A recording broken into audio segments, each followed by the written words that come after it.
सेठ सेठानी थे। उनके एक बेटा और एक बहू थे। बहू सबको भोजन करा के फिर स्वयं भोजन करती। एक दिन पड़ोसन ऐसी थी कि जो रोज पूछती कि बहू आज क्या बनाया खाया। बहू कहती ठंडो बासी। एक दिन उसके पति ने ऐसा सुनकर विचार किया कि आज तो पकवान बनाए जाए, फिर देखे कि मेरी पत्नी क्या कहती है। उसने तरह तरह के पकवान बनवाए और घर के सभी लोगों ने एक साथ बैठकर भोजन किया। आज भी पड़ोसन ने पूछा तो बहू ने कहा ठंडो बासी। सेठ के लड़के ने सोचा कोई बात अवश्य है जिससे कि मेरी पत्नी ऐसा कहती है। ठंडो बासी खाया ऐसा क्यों कहती हो, जबकि आपने एक साथ बैठकर खाई, तरह के पकवान खाए। उसकी पत्नी बोली आपने जो खा रहे हैं वह बाप बूढ़ों की कमाई है। जिस दिन आप कमा कर लाओगे उस दिन मैं समझूंगी कि ताज़ा भोजन कर रहे हैं।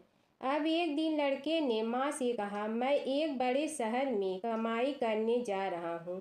माँ बोली बेटा अपने पास इतना धन है कि माँ के मना करने पर भी बेटे ने स्वयं कमाने का दृढ़ निश्चय कर लिया और जाते समय पत्नी से कहा मैं जब तक कमा कर बहुत सा धन लेकर न आऊं तुम चूल्हे की आग मत बुझने देना। एक दिन चूल्हे की आग बुझ गई तो वह मन ही मन घबराने लगी, कहीं मेरे पति पर संकट तो नहीं आन पड़ी। जल्दी से पड़ोस में से आग लाकर चूल्हे में रख दी। ऐसा विचार करके पड़ोस में गई। वहां पड़ोसन चौथ माता का व्रत पूजन कर रही थी। पड़ोसन ने कहा थोड़ी देर में आकर ले जाना। बहू ने पड़ोसन से पूछा आप यह व्रत क्यों करती हैं, इससे क्या मिलता है। पड़ोसन ने कहा चौथ माता के इस व्रत को करने से अन्न धन लक्ष्मी मिले और अपनी मनोकामना पूरी हो। अब बहू भी चौथ माता का व्रत करने लगी। दीवार पर चौथ माता बनाई। उस दिन घी गुड़ का चूरमा बनाकर रात्रि को चंद्रमा को अर्घ्य देकर भोजन करती। ऐसा करते करते बहुत दिन हो गए। चौथ माता ने उस बहू के पति को सपना दिया कि साहूकार का बेटा तू जागे कि सोवे, तेरी पत्नी बहुत याद कर रही है। घर जाकर उसकी चिंता मिटा। तू दुकान खोलकर कंकु केसर का पगल्या बना के बैठ जाना। आज तेरा हिसाब किताब चुकता हो जाएगा। अब तो चौथ माता ने जैसा कहा था वैसा ही हुआ। उसने घर जाने की तैयारी की और गाड़ी भर के धन दौलत ले जाकर रास्ते में एक बड़ा सा काला नाग फन फैलाए बैठ गया और कहने लगा आज तो मैं तुझे डसूंगा छोड़ूंगा नहीं, आज तेरी आय पूरी हो गई है। सेठ ने लड़के से कहा आज चौथ माता ने मुझे सपना दिया है, मैं पत्नी से मिलने घर जा रहा हूँ। वहाँ मेरी पत्नी बहुत चिंता कर रही है, मैं उससे मिलकर जरूर आऊंगा, तब तुम मुझे डस लेना। नाग ने कहा तुम शपथ पूर्वक कह कर जाओ तो मैं तुम्हें जाने दूंगा, परंतु लौट कर नहीं आए तो तुम्हारे घर आकर मैं तुम्हें डस लूंगा। इस प्रकार सर्प को वचन देकर वह अपने घर पहुंचा। वहां सभी से हंसी खुशी से मिला और भोजन करने उदास होकर बैठ गया। उसकी पत्नी ने उदास होने का कारण पूछा तो पति ने काले नाग वाली बात बताते हुए कहा यदि मैं उसके पास नहीं जाऊंगा तो वह घर आकर ही मुझे डस लेगा। पत्नी बहुत चतुर थी। उसने कहा कि आप घबराओ नहीं, लेट जाओ, मैं एक उपाय करती हूँ। पत्नी ने कमरे की 7 पीढ़ाओ धोई। पहली पीढ़ी पर रेत, दूसरी पर इत्र, तीसरी पर गुलाल फूल, चौथी पर कंकु केसर, 5वीं पर लड्डू पेड़ा, 6ठी पर गादी गलीचा और 7वीं पीढ़ी पर दूध का कटोरा भर कर रख दी। इस प्रकार वह 7 ही पीढ़ी सजा कर बैठ गई। आधी रात होते ही नाग आकर पीढ़ी चढ़ने लगा। पहली पीढ़ी पर रेत में लौट गया और कहने लगा कि सेठ की बहू ने आराम तो बहुत दिया पर वचनों से बंध कर आया हूँ, सो डसूंगा अवश्य ही। इसी प्रकार 7 पीढ़ियों पर नाग आराम करता हुआ और कहता हुआ कि डसूंगा जरूर। कमरे में जाने ही वाला था कि चौथ माता ने विचार किया कि मैं इसे नहीं बचाऊंगी तो संसार में धर्म कर्म और व्रत पूजन को कौन मानेगा। अब तो गणेश जी, चंद्रमा जी और चौथ माता ने उसे बचाने का विचार किया। चंद्रमा जी ने उजाला किया, चौथ माता ढाल बनी और गणेश जी ने तलवार लेकर नाग को मार दिया और ढाल से ढक दिया। अब बहू भी थकी हारी सो गई। दिन उगा तो लोग बेटे से मिलने आए, परंतु बेटा बहू तो उठे ही नहीं थे। बहुत देर हो गई तो माँ उन्हें उठाने गई। माँ ने सातों पीढ़ियों पर जो कुछ देखा तो बहुत घबराई और बेटा बहू को आवाज लगाई। बेटा बहू उठे तो देखा कि एक ढाल तलवार वहां पड़ी है। अब ढाल उठाई तो वही काला नाग मरा हुआ था। बेटा बहू ने सोचा कि आज तो धर्म कर्म ही आड़े आए, जो भगवान गणेश जी और चौथ माता ने अपनी रक्षा की। हे चौथ माता, आपने जैसी सेठ के बेटे बहू की रक्षा की वैसे सबकी रक्षा करना। बोलो चौथ माता की जय। गणेश जी की कहानी। पौराणिक कथा के अनुसार एक समय की बात है, गणेश जी अपने दोनों हाथों में 2 कटोरी लेकर पृथ्वी पर भ्रमण कर रहे थे।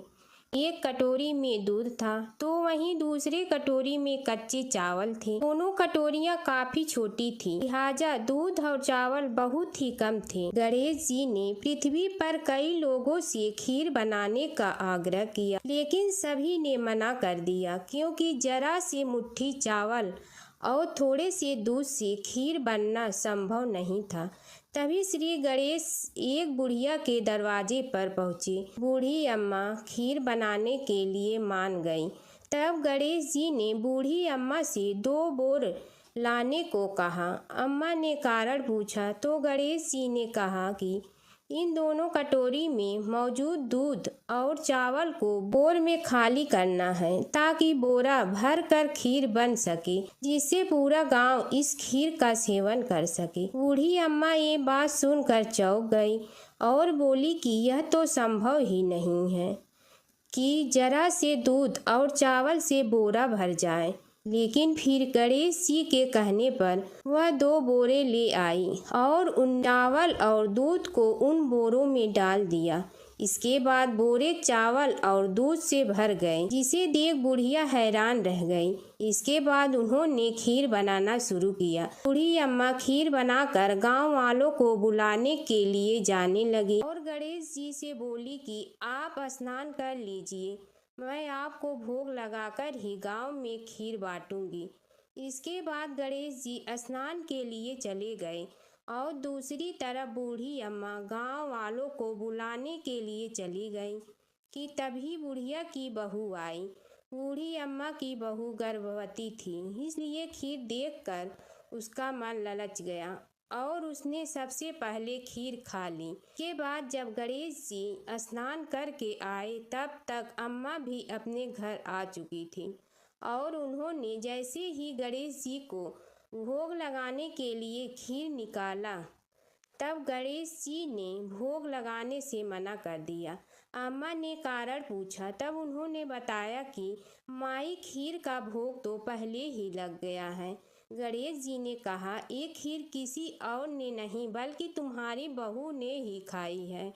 यह जान अम्मा को बहुत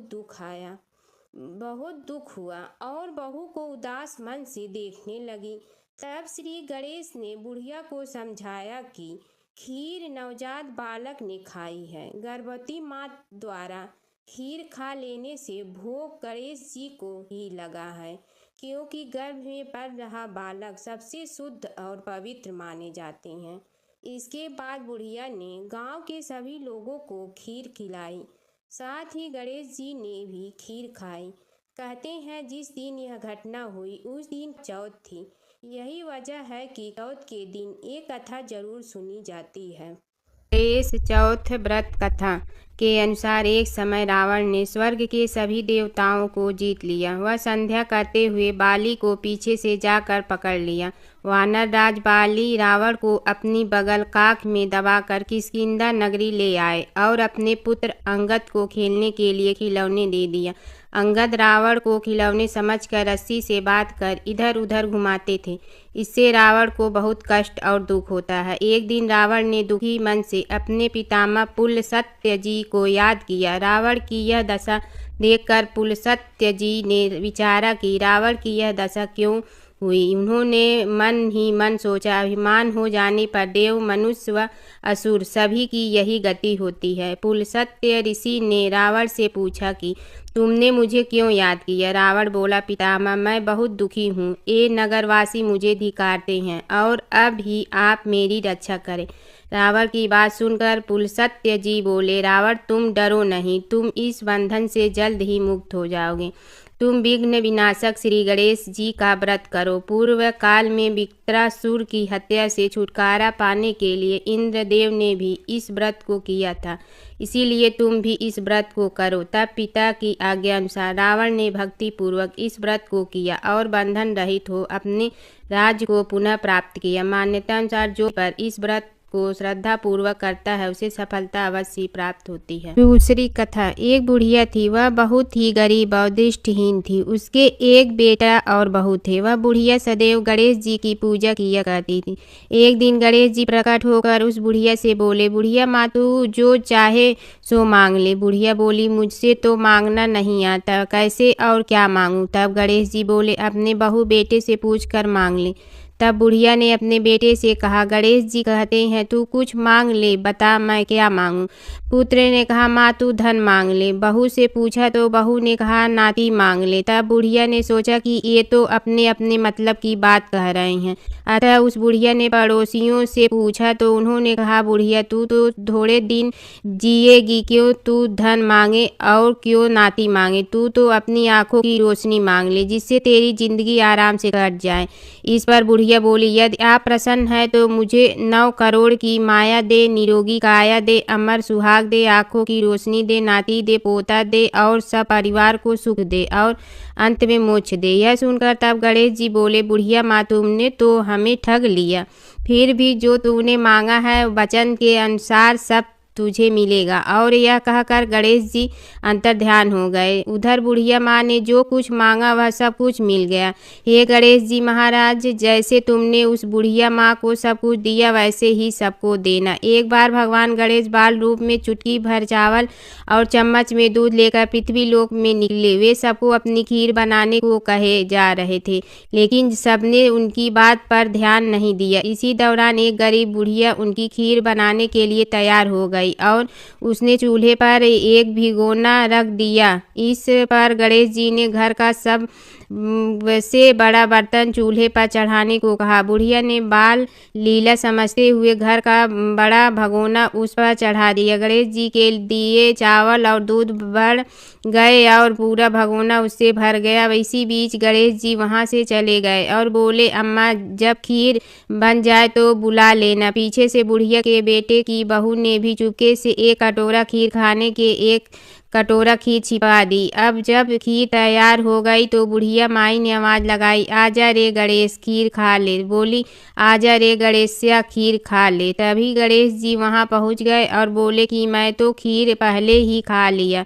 तब बुढ़िया ने पूछा कि कब खाई, तो वो बोले कि जब तेरी बहू ने खाई तभी मेरा पेट भर गया। बुढ़िया ने इस पर माफ़ी मांगी। इसके बाद जब बुढ़िया ने बाकी बची खीर के उपयोग के बारे में पूछा तो गणेश जी ने उसे नगर में बांटने को कहा और जो बचे उससे अपने घर में जमीन के नीचे दबा दे। अगले दिन जब बुढ़िया उठी तो उसे अपनी झोपड़ी महल में बदली हुई और खीर के बर्तन सोने जवाहरों से भरे मिले। गणेश जी की कृपा जानकर बुढ़िया काफ़ी प्रसन्न हो गई। हे गणेश भगवान जी महाराज जी, आपने जैसा फल बुढ़िया को दिया वैसा सबको देना। दूसरी कथा।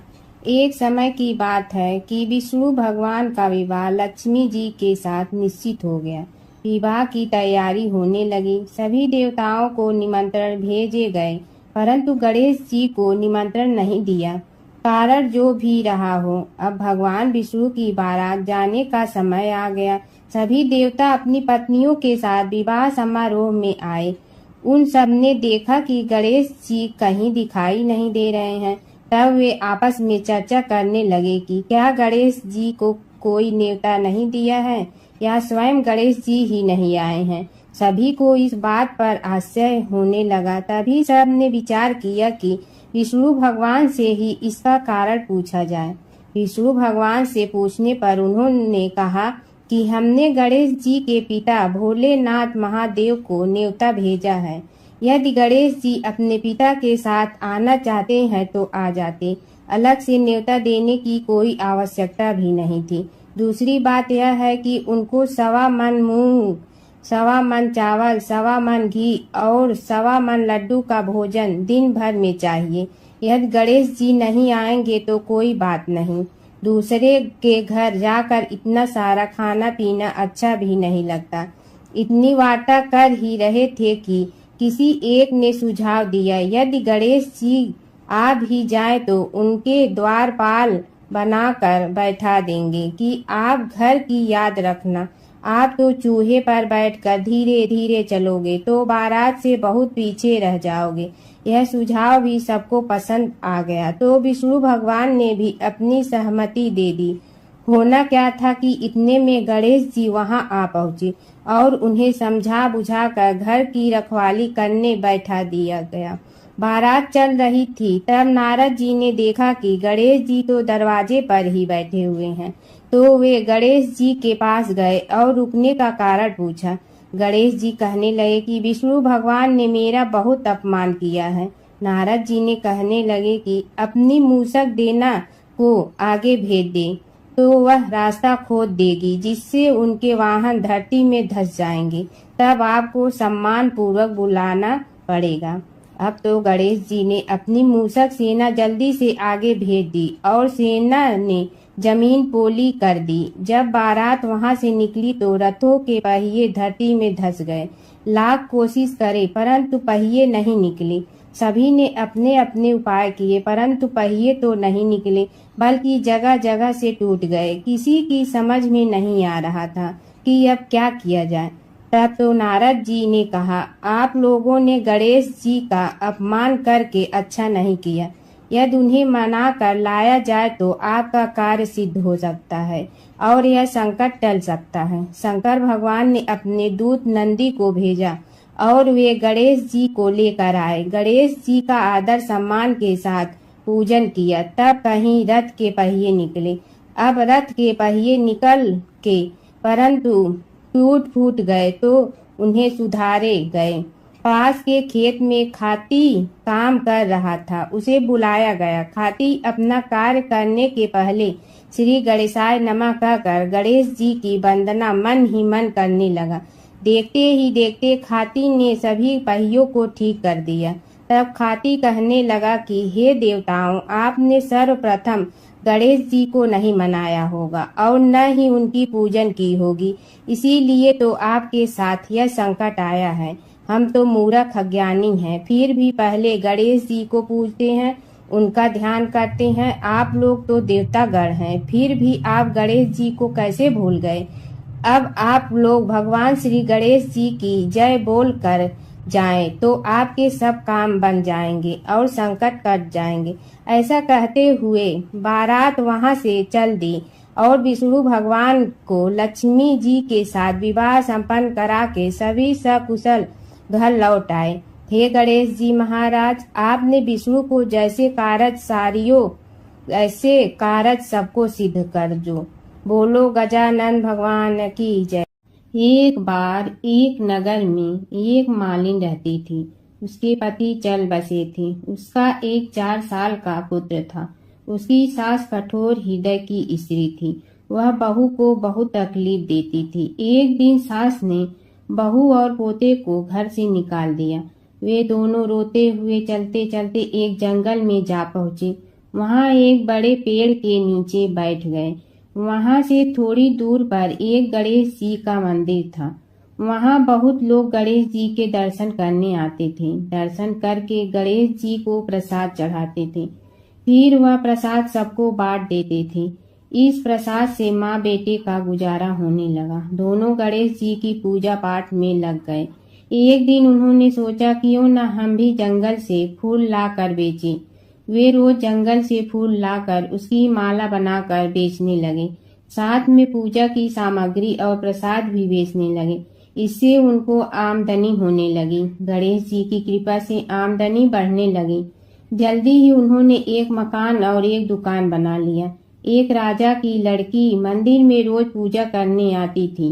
मालिन के बेटे को देखकर राजकुमारी उस पर मोहित हो गई और उसे विवाह करने की सोचने लगी। उसने अपनी भाभी से अपने मन की बात कही। भाभी अनुभवी थी। उसने कहा, ये तो मालिन का बेटा है और तुम एक राजा की बेटी हो। यदि तुमने उससे विवाह किया तो तुम्हारी बहुत बेइज्जती होगी। पर राजकुमारी अपनी बात पर अड़ी रही। उसने कहा, मैंने तो प्रतिज्ञा कर ली है कि उसी से विवाह करूंगी। भाभी ने घर जाकर सारी बात राजा को बता दी। राजा ने मना नहीं किया और विवाह के लिए तैयार हो गए। उन्होंने बड़े धूमधाम से बेटी का विवाह मालिन के बेटे के साथ कर दिया। मालिन ने सबसे पहले बेटे बहू को गणेश जी के मंदिर में ले जाकर पूजा पाठ करवाया और गणेश जी का आशीर्वाद दिलवाया। इसके बाद पूरे नगर में यह बात फैल गई कि गणेश जी की पूजा करने से सब दुख कष्ट दूर हो जाते हैं। इस बात पर सुनते ही नगर के सभी लोग मंदिर आने लगे। मालिन और उसके बेटे की बिक्री और बढ़ गई। उधर उसकी सास के बुरे दिन आ गए। अन्नदाता उससे रूठ गए और वह भूखों मरने लगी। एक दिन वह रोती धोती उसी गणेश जी के मंदिर में आ पहुंची। वहां वह मालिन के बेटे से बोली, मैं भूखी हूँ, मुझे रोटी कपड़ा दे दो, इसके बदले में तुम्हारा सारा काम कर दूंगी। लड़के को दया आ गई और उसे काम पर रख लिया। उसने अपनी दादी को नहीं पहचाना। जब मालिन घर आई तो उसने सास को पहचान लिया। वह सास से बोली, सासू जी आप यहाँ कैसे? सास ने पोते की तरफ इशारा करके कहा, मेरी इस सेठ के यहाँ नौकरी लग गई है। बहू बोली, यह आपका पोता है और यह घर भी आपका ही है, यह दुकान भी आपकी ही है। जब आपने हमें घर से निकाला तब गणेश जी ने हमारी रक्षा की। बहू की बात सुनकर सास बोली, मेरी करनी मैं भोगूंगी। बहू बोली, सासू जी अब आप हमारे यहाँ रहो और पोते का सुख देखो। ये गणेश जी महाराज, जैसा सुख आपने मालिन को दिया वैसा ही सुख सबको देना। एक समय की बात है, एक भाई बहन रहते थे। बहन का नियम था कि वह अपने भाई का चेहरा देखते ही खाना खाती थी। हर रोज वह सुबह उठती थी और जल्दी जल्दी सारा काम करके अपने भाई का मुंह देखने के लिए उसके घर जाती थी। एक दिन रास्ते में एक पीपल के नीचे गणेश जी की मूर्ति रखी थी। उसने भगवान के सामने हाथ जोड़कर कहा कि मेरे जैसा अमर सुहाग और मेरे जैसा अमर पीहर सबको दीजिए। यह कहकर वह आगे बढ़ जाती है। जंगल के झाड़ियों के कांटे उसके पैरों में चुभा करते थे। एक दिन भाई के घर पहुंची और भाई का मुंह देखकर बैठ गई तो भाभी ने पूछा, पैरों में क्या हो गया है? यह सुनकर उसने भाभी को जवाब दिया कि रास्ते में जंगल के झाड़ियों के गिरे हुए कांटे पांव में चुभ गए हैं। जब वह वापस अपने घर आ जाए तब भाभी ने अपने पति से कहा कि रास्ते को साफ करवा दो, आपकी बहन के पांव में बहुत सारे कांटा चुभ गए हैं। भाई ने तब कुल्हाड़ी लेकर सारी झाड़ियों को काटकर रास्ता साफ कर दिया, जिससे गणेश जी का स्थान भी वहां से हट गया। यह देखकर भगवान गुस्सा हो गए और उसके भाई के प्राण हर लिए। लोग अंतिम संस्कार के लिए जब भाई को ले जा रहे थे तब उसकी भाभी रोते हुए लोगों से कही, थोड़ी देर रुक जाओ, उसकी बहन आने वाली है, वह अपने भाई का मुंह देखे बिना नहीं रह सकती है, उसका यह नियम है। तब लोगों ने कहा, आज तो देख लेगी पर कल कैसे देखेगी? रोज दिन की तरह बहन अपने भाई का मुंह देखने के लिए जंगल में निकली। तब जंगल में उसने देखा कि सारा रास्ता साफ किया हुआ है। जब वह आगे बढ़ी तो उसने देखा कि सिद्धि विनायक को भी वहां से हटा दिया गया है। तब उसने जाने से पहले गणेश जी को एक अच्छे स्थान पर रखकर उन्हें स्थान दिया और हाथ जोड़कर बोली, भगवान मेरे जैसा अमर सुहाग और मेरे जैसा अमर पीहर सबको देना। और फिर बोलकर आगे निकल गई। भगवान सोचने लगे, अगर इसकी नहीं सुनी तो हमें कौन मानेगा, हमें कौन पूजेगा। तब सिद्धि विनायक ने उसे आवाज दी, बेटी इस खेजड़ी की 7 पत्तियां लेकर जा और उसे कच्चे दूध में धोकर भाई के ऊपर छींटा मार देना, वह उठकर बैठ जाएगा। यह सुनकर जब पीछे मुड़ी तो वहां कोई नहीं था। फिर वह यह सोचने लगी कि ठीक है, जैसा सुना वैसा कर लेती हूँ। फिर वह 7 खेजड़ी की पत्तियां लेकर अपने भाई के घर पहुंची। उसने देखा वहां कई लोग बैठे हुए हैं।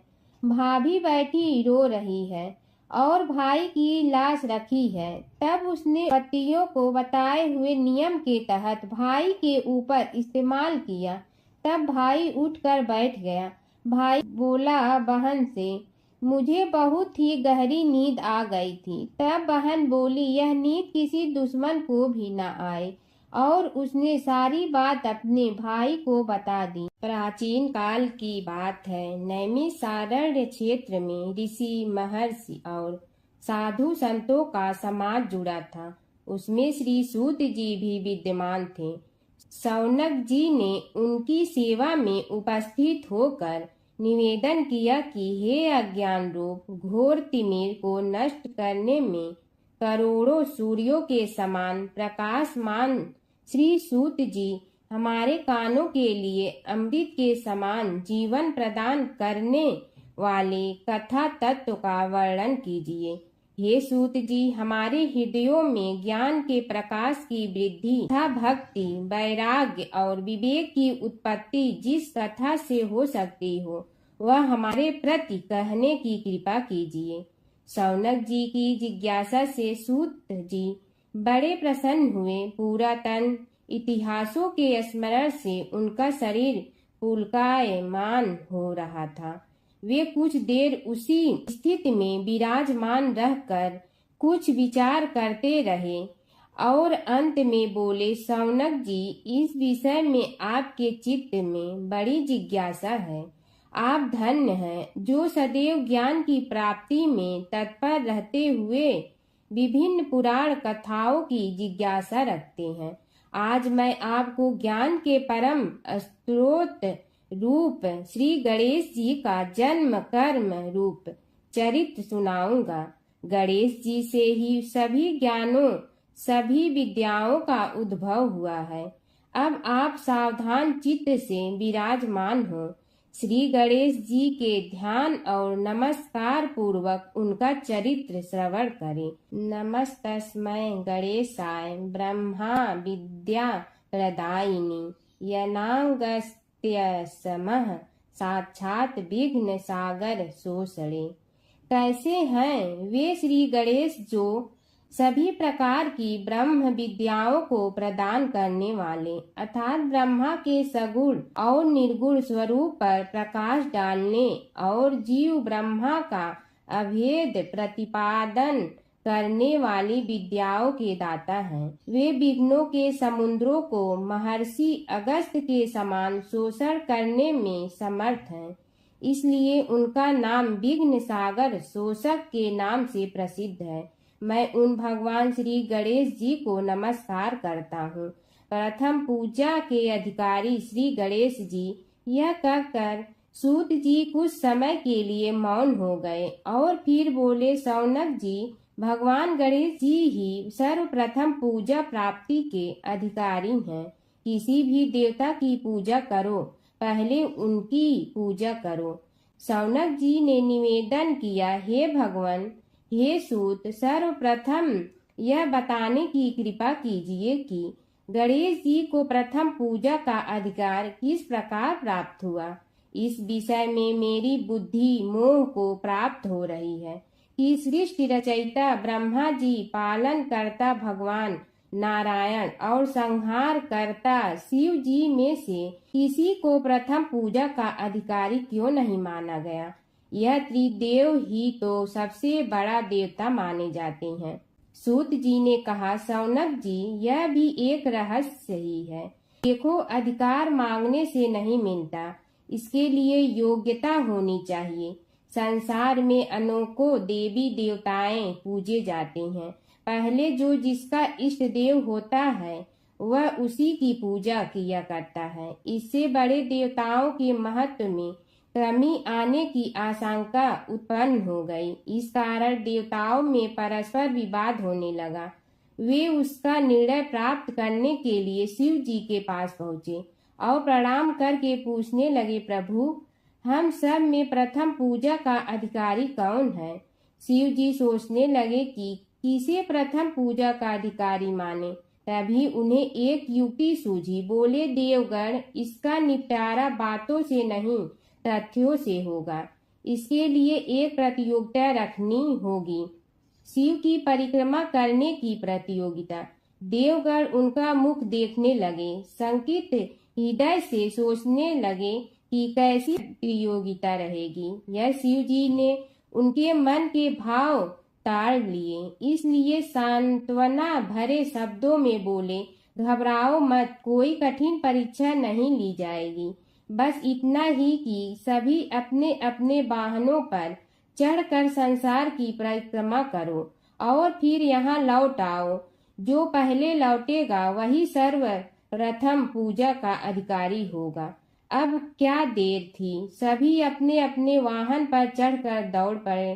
किसी का वाहन गजराज था तो किसी का सिंह, किसी का भैंसा तो किसी का मृग, किसी का हंस तो किसी का उल्लू, किसी का अश्व तो किसी का श्वान। अभिप्राय यह है कि वाहनों को विविधता के दर्शन उस समय जितने भले प्रकार से हो सकते थे उतने अन्य समय में नहीं।